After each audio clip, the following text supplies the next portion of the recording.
Morning student. आज हम आप लोगों को 11th की बायोलॉजी बताएंगे, जिसमें पहला है द लिविंग वर्ल्ड। पहला लेसन है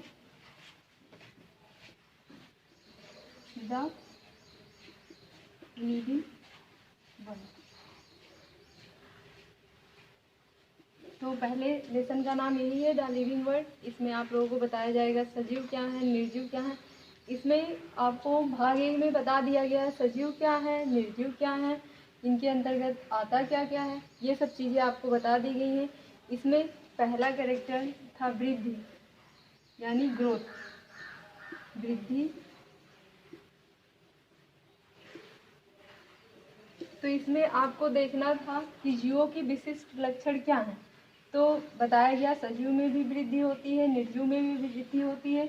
ये दोनों सजीवों का विशिष्ट लक्षण नहीं। और दूसरा आप लोगों को बताया गया था जनन।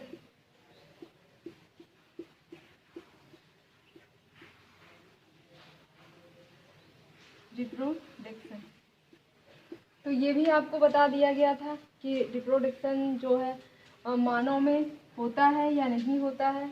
अगर होता है तो किन किन में नहीं होता। तो कुछ मानव और कुछ जंतु ऐसे हैं जिनमें जनन नहीं होता है, तो इसीलिए कह सकते हैं।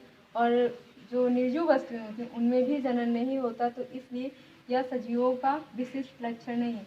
निर्जीवों का नहीं विशिष्ट लक्षण है, ना ही ये सजीवों का, क्योंकि कुछ मानव और कुछ जंतु ऐसे हैं जो जनन नहीं करते। तीसरा आप लोगों को बताया गया था उपापचय।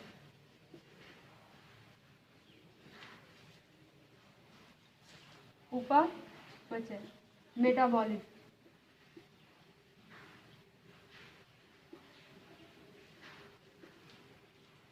इसको हमारे शरीर में जो समस्त जैविक क्रियाएं होती हैं उन्हीं को मेटाबॉलिज्म कहते हैं। ये भी आप लोगों को बता दिया गया था। तो ये जो अभिक्रिया है, यानी जो ये क्रिया है उपापचय, ये सजीवों का विशिष्ट लक्षण है, क्योंकि उपापचय जो होता है निर्जीव में नहीं होता है। तो ये आप लोगों को बताया गया था कि ये सजीवों का विशिष्ट लक्षण है। और चौथा आप लोगों को बताया गया था संवेदनशीलता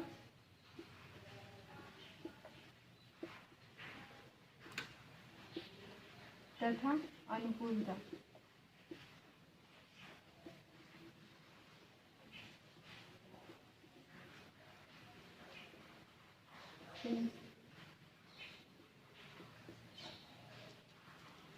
सेंसिबिलिटी एंड एडाप्टेशन। ये भी आप लोगों को बता दिया गया था कि संवेदनशीलता किसे कहते हैं, अनुकूलता किसे कहते हैं।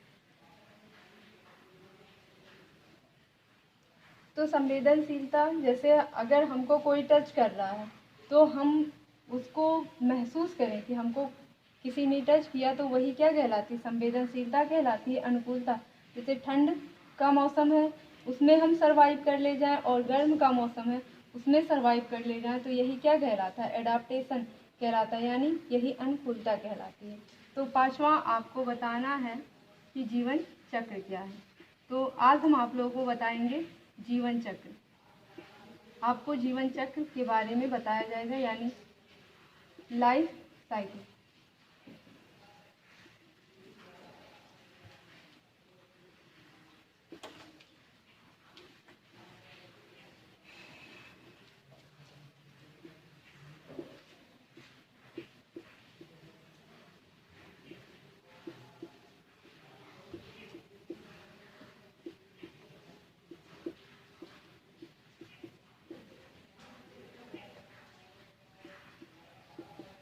अब जीवन चक्र किसे कहते हैं, जैसे जीवन अवधि होती है, जन्म से लेकर मृत्यु तक के समय को जीवन अवधि कहते हैं, उसी प्रकार जीवन चक्र भी है, यानी जन्म से लेकर मृत्यु तक के समय को जीवन चक्र कहते हैं। जैसे क्या होता है, जीव का पहले जन्म होता है, जन्म से वो क्या होता है, वयस्क होता है, और वयस्क से वो क्या करता है, जनन करता है। जनन के द्वारा वातावरण में अपने जैसा संतान छोड़ जाता है। जनन के बाद क्या होगा, वो वृद्धावस्था में आएगा धीरे धीरे।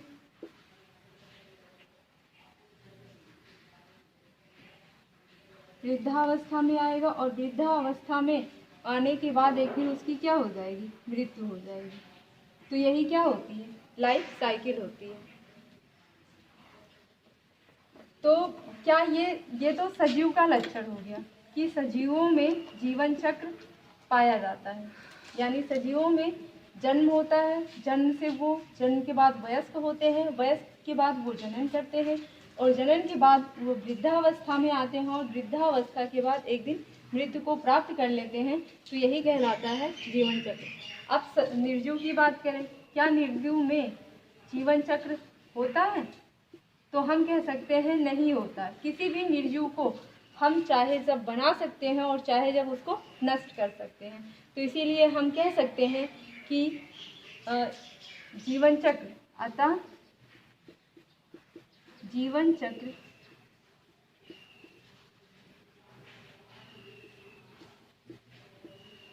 सजीवों का विशिष्ट लक्षण है।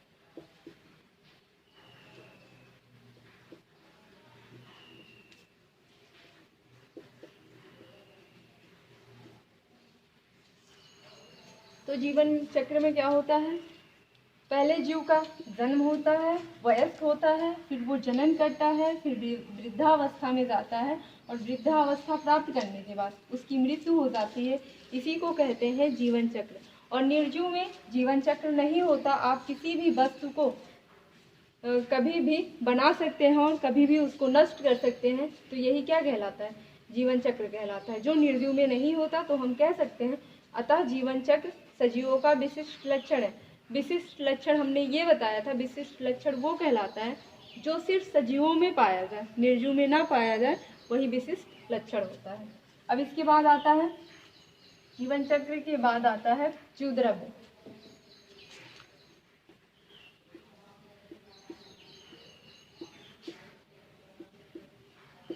प्रोटोप्लाज्म।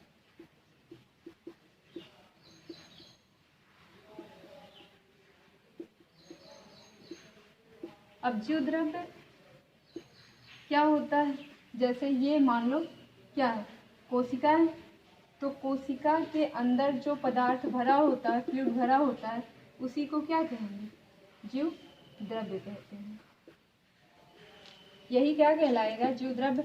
और कोशिका के अंदर होता क्या है, केंद्रक होता है और इसमें माइटोकॉन्ड्रिया होता है, इंडोप्लाज्मिक रेटिकुलम होता है, गोल्गी बॉडी होता है, वैक्यूल्स होता है।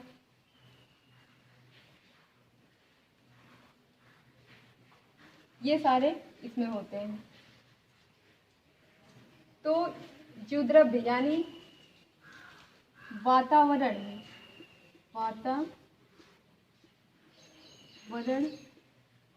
में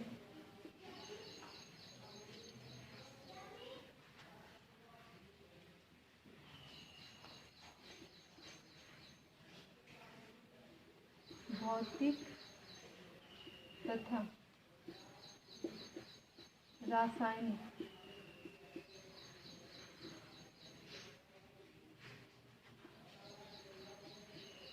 आदान प्रदान को ही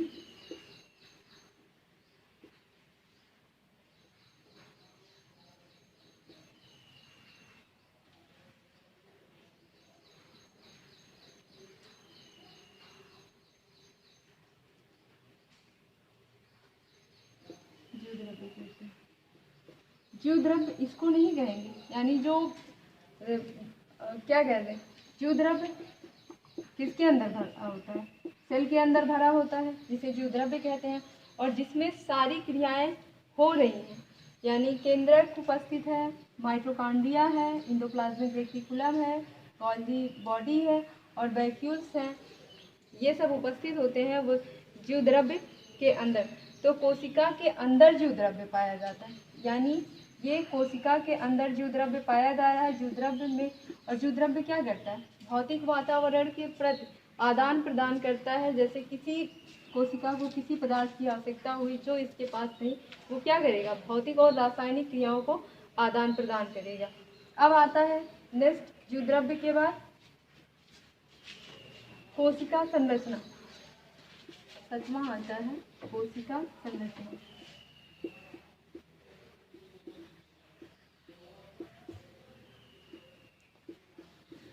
सेल स्ट्रक्चर।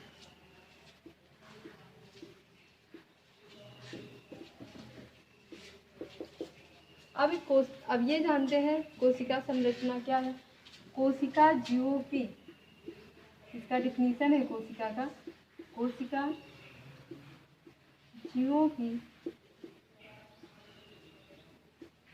संरचनात्मक व क्रियात्मक इकाई है। तो कोशिका का ये डिफिनीशन है, कोशिका जीवों की संरचनात्मक व क्रियात्मक इकाई है। तो संरचना का मतलब होता है जो हमारे शरीर की संरचना बनाए, और कोशिका की संरचना कैसे होती है, इस प्रकार होती है।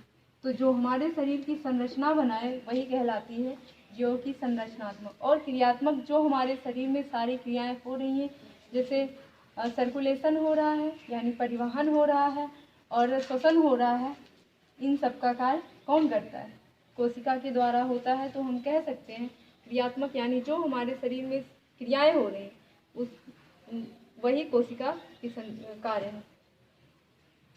तो अब आता है कोशिका होती कितने प्रकार से है। कोशिका 2 प्रकार की होती है। पहला होता है प्रोकैरियोटिक,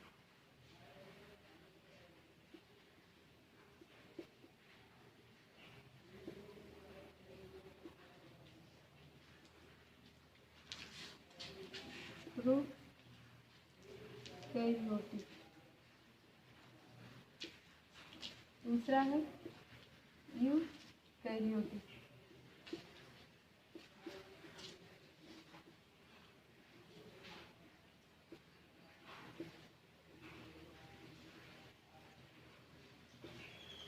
अब प्रोकैरियोटिक किसे कहते हैं, यूकैरियोटिक किसे कहते हैं।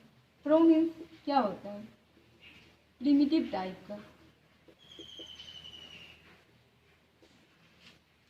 और कैरियोटिक शब्द जो है कैरियन से बना है। कैरियन का मतलब होता है न्यूक्लियस।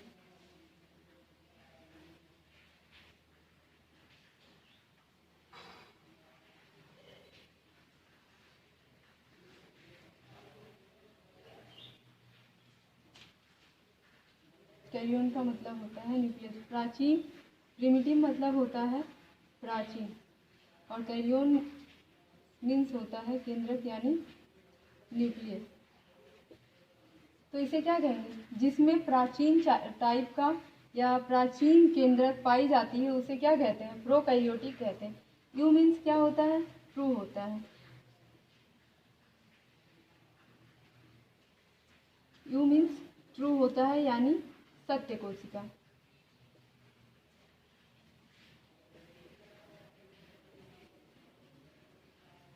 जिसमें सत्य प्रकार का केंद्रक पाया जाएगा, और कैरियन्स मीन्स न्यूक्लियस होता ही है, तो जिसमें सत्य प्रकार का केंद्रक पाया जाएगा वही क्या कहलाएगी, यूकैरियोटिक कोशिका कहलाएगी। अब इसका एग्जाम्पल देख लेते हैं, इसमें एग्जाम्पल क्या क्या है। तो प्रोकैरियोटिक कोशिका जो होती है जिनमें असत्य प्रकार का पाया जाता है यानी बहुत पुराने टाइप का, तो उसे कह सकते हैं प्रोकैरियोटिक। और ट्रू किस में पाया जाता है, पादप में पाया जाता है, जंतुओं में पाया जाता है, हर एक जंतु में नहीं पाया जाता। अब इसके तहत भी क्या होता है, एक कोशिकीय जंतु होते हैं, इसके तहत भी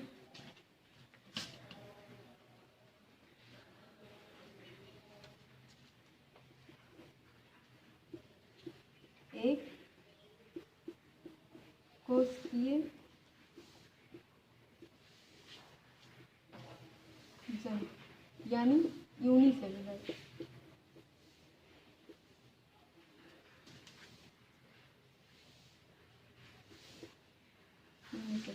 और बहुकोशिकीय।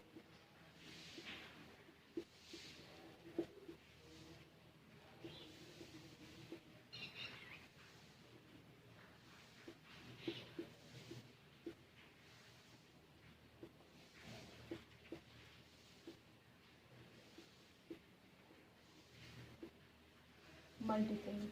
अब एक कोशिकीय जीव किसे कहेंगे और बहुकोशिकीय, जिसमें सिर्फ एक कोशिका पाई जाती है, यानी ऐसी संरचना सिर्फ एक पाई जाती हो, उसी को क्या कहेंगे, एक कोशिकीय जंतु कहेंगे। और अगर आपको दे दिया जाए, कोई कह दे कि आप इसको पहचानिए ये एक कोशिकीय जीव है या बहुकोशिकीय, अगर आपके आंखों के सामने दिखाई दे रहा है कोई जंतु, तो हम कह सकते हैं कि ये एक कोशिकीय जंतु। अगर अगर आपकी आंखों के सामने नहीं दिखाई दे रहा है जंतु, तो उसे हम कह सकते हैं एक कोशिकीय, यानी आप अपने आंखों से नहीं देख पा रहे हैं, विदाउट किसके बिना, सूक्ष्मदर्शी के बिना, तो कह सकते हैं ये एक कोशिकीय जंतु है। क्योंकि आपको न्यूक्लियस तो दिखेगा नहीं कि ये न्यूक्लियस है, तो आप बता नहीं सकते कि ये इसमें एक न्यूक्लियस उपस्थित है, तो इसीलिए ये यूनिसेलुलर है। तो आप अगर जीव को नहीं देख पा रहे हैं बिना सूक्ष्मदर्शी के, तो आप कह सकते हैं कि ये एक कोशिकीय जंतु है। दूसरा आता है एक कोशिकीय का एग्जाम्पल क्या है, अमीबा है, पैरामीशियम है आदि। बहुत ढेर सारे जंतु ऐसे हैं जो यूनिसेलुलर होते हैं। अब बहुकोशिकीय देखते हैं, मल्टीसेलुलर किसे कहते हैं, यानी बहुकोशिकीय ऐसे जीव जिनको हम देख सकें, हमारे सामने वो उपस्थित हो, तो हम कह सकें ये जंतु है, तो वही क्या कहलाएंगे, बहुकोशिकीय जंतु। जैसे मानव को आप देख सकते हैं ना, और कुत्ते को भी देख सकते हैं, बिल्ली को भी देख सकते हैं, तो ये क्या कहलाएंगे, बहुकोशिकीय जंतु। यानी जिसमें न्यूक्लियस की संख्या एक ना हो, कई हो, हजारों हो, मिलियन में हो, हम उनकी गणना ना कर सकें, वही क्या कहलाएंगे, बहुकोशिकीय जीव कहलाएंगे।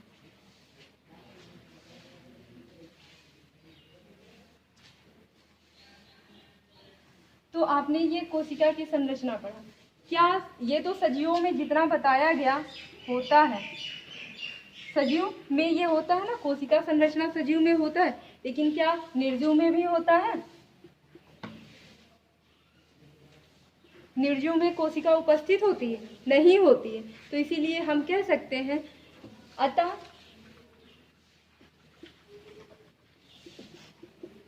कोशिका संरचना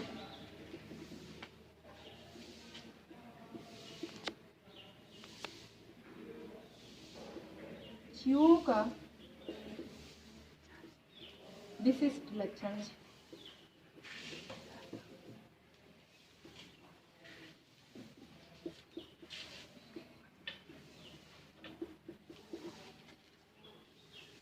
क्योंकि निर्जीव में कोशिका नहीं पाई जाती है, पाई जाती होती तभी तो हम कह सकते थे कि ये सजीव हैं। सजीव निर्जीव हैं, उनमें कोशिका संरचना नहीं पाई जाती, तो सिर्फ सजीवों में कोशिका संरचना पाई जा रही है, तो इसीलिए हम कह सकते हैं कोशिका संरचना सजीवों का विशिष्ट लक्षण है। तो नेक्स्ट आता है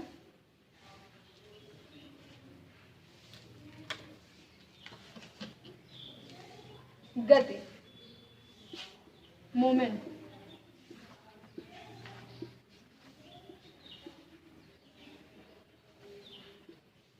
मूवमेंट, सॉरी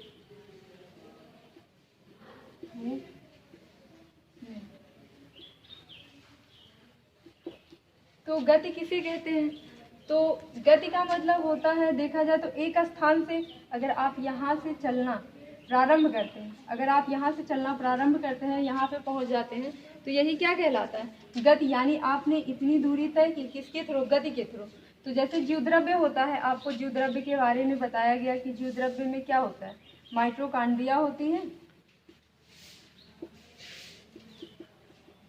न्यूक्लियस होता है, केंद्रक होता है, न्यूक्लियस होता है, इंडोप्लाज्मिक रेटिकुलम होता है, और गोल्जी बॉडी होता है, वैक्यूल्स होता है, और अन्य होते हैं। तो इसमें माइटोकॉन्ड्रिया जो है, क्या एक जगह वो स्थिर रहेगा, नहीं, ये गति करते रहेंगे, यानी साइटोप्लाज्म में ये गति करते रहेंगे, जीव द्रव्य में ये गति करते रहेंगे, तो इसी को क्या कहेंगे, मोमेंट। यानी एक स्थान से दूसरे स्थान को भ्रमण करेंगे, इसी को कहते हैं मोमेंट, यानी गति कहते हैं। क्या सजीव, जैसे ये ब्लैक बोर्ड है, क्या ये गति कर सकता है खुद से, नहीं गति कर सकता। जब तक हम इसको इधर से उधर ना करें तो ये गति नहीं करेगा। तो क्या कह सकते हैं, ये सजीवों का विशिष्ट लक्षण है, यानी सजीव गति कर सजीव जो होते हैं वो गति कर सकते हैं, लेकिन निर्जीव गति नहीं कर सकते।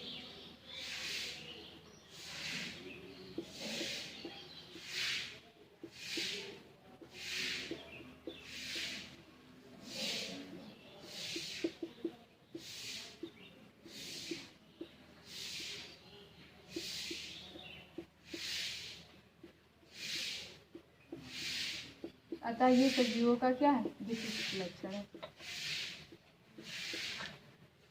हम आप हैं, चल सकते हैं, तो चलना यानी गति कर रहे हैं, तो इसको क्या कहेंगे, विशिष्ट लक्षण कहेंगे।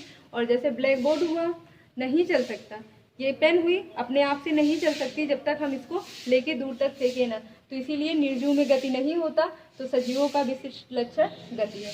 तो अब 9वां आता है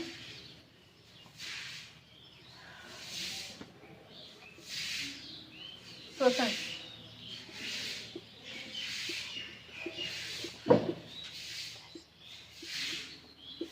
पादप व्योमजंतु,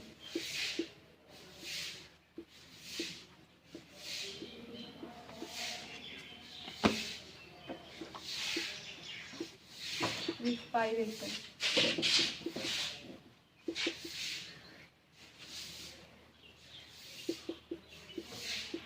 पादप व्योमजंतु श्वसन करते हैं।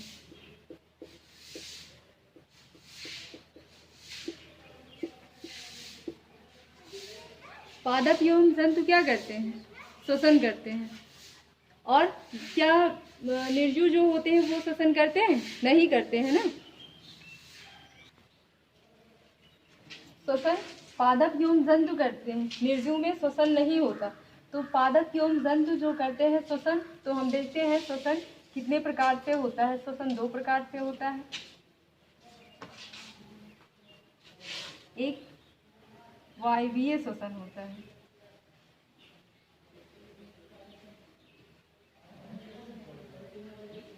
दूसरा होता है अवायवीय श्वसन।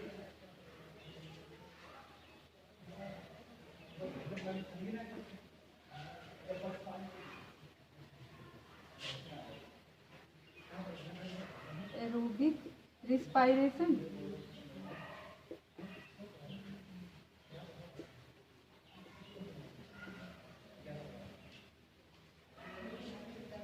एनारोबिक।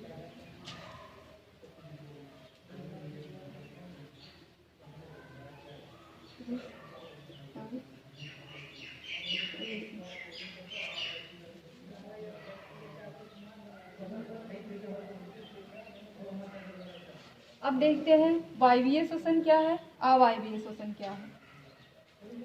तो इसमें क्या होगा, ऑक्सीजन का उपयोग होगा, यानी जो इसमें ऑक्सीजन होगा O2, इसका उपयोग किया जाएगा और इसमें क्या होगा, ऑक्सीजन का ह्रास हो जाएगा। तो यही है वायवीय श्वसन। यानी इसमें वायवीय श्वसन में ऑक्सीजन का उपयोग किया जाता है और अवायवीय श्वसन में ऑक्सीजन का उपयोग नहीं किया जाता। इसमें कार्बन डाइऑक्साइड का उपयोग किया जाता है, जो कौन करता है, पादप करते हैं। यानी जो वायवीय श्वसन होता है, ऑक्सीजन का उपयोग करते हैं, वो एग्जाम्पल अगर देखें कौन करता है, मनुष्य करते हैं। यानी जितने भी जंतु होते हैं वो वायवीय श्वसन करते हैं और पौधे क्या करते हैं, अवायवीय श्वसन करते हैं। तो इतना समझ में आया। तो इसके आगे अब आपको बताया जाएगा, आपको बताया गया श्वसन कितने प्रकार से होता है, किन में होता है। तो अब देखते हैं जो श्वसन होता है क्या ये निर्जीवों में भी पाया जाता है। तो श्वसन निर्जीव नहीं करते हैं। क्या ये ब्लैक बोर्ड जो है श्वसन करता है, नहीं करता है। तो इसलिए हम कह सकते हैं ये सजीवों का लक्षण नहीं है, ये सॉरी जो श्वसन होता है ये सजीवों का लक्षण है, निर्जीवों का लक्षण नहीं है। अतः लिख सकते हैं, अतः श्वसन सजीवों का विशिष्ट लक्षण है।